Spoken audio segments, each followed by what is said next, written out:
Salut YouTube, comment allez-vous aujourd'hui? Moi personnellement je vais très bien, surtout que ça fait une semaine qu'on s'est pas vu, pour des raisons simplement de bug, parce que mon ordinateur avait quelques petits soucis, je les ai réglés, sauf que ça a pris la semaine pour justement racheter de nouveaux composants, mais aujourd'hui on est reparti dans une vidéo de culture, et on va parler d'un sujet très intéressant. Ça fait déjà un moment qu'on se balade à travers l'Asie, notamment avec Marco Polo et l'histoire qu'il a vécue en Chine, mais aussi dans le Japon avec ses fabuleux kami. Et même si ces deux pays sont relativement éloignés l'un de l'autre, ils ont quelques petits événements en commun, et on a tendance à les oublier à travers l'histoire. Il s'agit de l'invasion mongole du Japon. En 1260, et après plus de 30 années de guerre, les Mongols mettent enfin la Corée à genoux. Cette dernière devra en effet signer un traité en faveur de la dynastie Yuan, fondée par le Mongol et empereur de Chine, Kubilai Khan. Et oui, nous avions déjà évoqué ce personnage qui avait marqué la vie des Polos et dont la soif de conquête était légendaire, ce qui n'est pas très étonnant lorsqu'on se penche un petit peu sur l'Empire mongol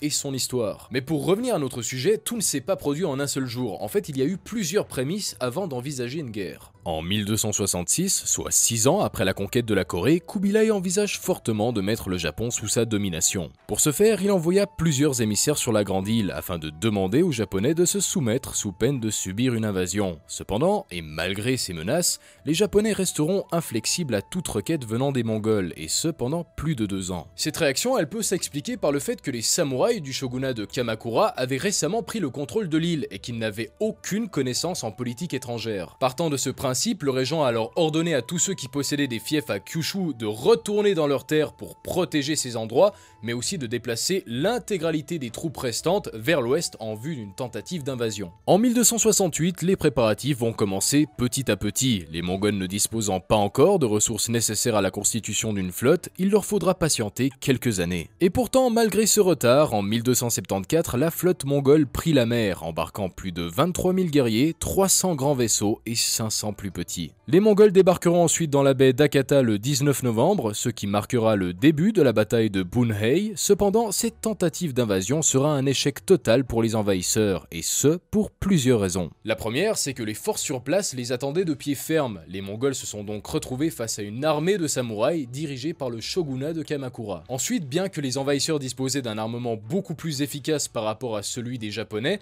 eh bien disons qu'ils ont subi énormément de pertes, mais aussi des rébellions au sein de leurs troupes. Pour finir, un puissant typhon va endommager l'intégralité des vaisseaux sans pour autant tous les détruire, ce qui forcera l'ensemble des Mongols à battre en retraite. Pour l'anecdote, la rapidité de cette fuite pousse même certains historiens à penser que ce n'était juste qu'une simple reconnaissance, mais disons que je ne suis pas forcément d'accord avec ce point de vue. Malgré cette question qui reste en suspens, disons que la première tentative mongole pour envahir le Japon a été un total échec. Et à partir de 1275, fort de cette première expérience, le shogunat va alors totalement renforcer sa défense, et ce pendant plusieurs années. Pour commencer, il va nettement améliorer l'organisation des samouraïs de Kyushu, parce que même si la bataille de Bunhei a été une réussite, disons que niveau organisation, ce n'était pas forcément le cas. Par la suite, il ordonnera la création de plusieurs forts, mais aussi de structures défensives, comme par exemple des murailles. On peut par exemple évoquer le Gokenin, qui est une muraille dont la particularité est d'avoir été totalement financée par des samouraïs, et pas n'importe quel samouraï,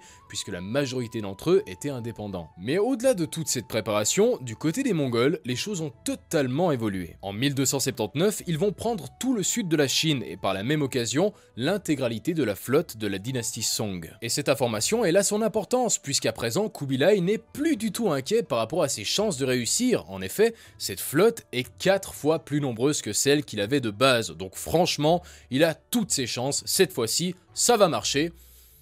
Ou pas. Au printemps 1281, malgré le fait que l'armée du Sud soit retardée par des difficultés de ravitaillement, la flotte que le Khan possédait de base prit la mer pour débarquer à Tsushima et Iki. Malheureusement, subissant de lourdes pertes, elle se replia afin d'attendre les renforts du Sud, tout en se faisant harceler par les Japonais qui abordèrent leurs navires afin de les incendier. La flotte chinoise qui arriva au cours de l'été fut d'une grande aide lors de la prise de l'île d'Iki. Cependant, lorsque les deux forces armées se rendirent à Kyushu, ces derniers furent intégralement repoussés. Au cours de cette bataille de Kohan, les Mongols tentèrent une série d'escarmouches séparées pour déstabiliser l'adversaire, mais encore une fois, les samouraïs les attendaient de pied ferme. Les Japonais montèrent très vite à l'assaut, envoyant des vagues de défenseurs afin de priver les Mongols de tête de pont, et ça c'était de jour, parce que de nuit, il y avait aussi des attaques beaucoup plus furtive sur les embarcations mongoles, et ce jusqu'au petit matin. Cette tactique, elle va se montrer fort payante étant donné qu'elle va forcer tous les Mongols à battre en retraite sur l'île de Tsushima. Et devinez la suite? Eh bien pour totalement calquer sur la bataille de Bunhei, les Mongols vont subir à nouveau un typhon qui va détruire cette fois-ci l'intégralité de la flotte. Donc finalement les invasions mongoles du Japon n'ont été qu'une succession d'erreurs et de malchance qui ont été faites à 2 reprises. Faut quand même être fort. Et d'ailleurs ce qui m'avait fait rire lorsque j'avais cherché les informations sur le sujet,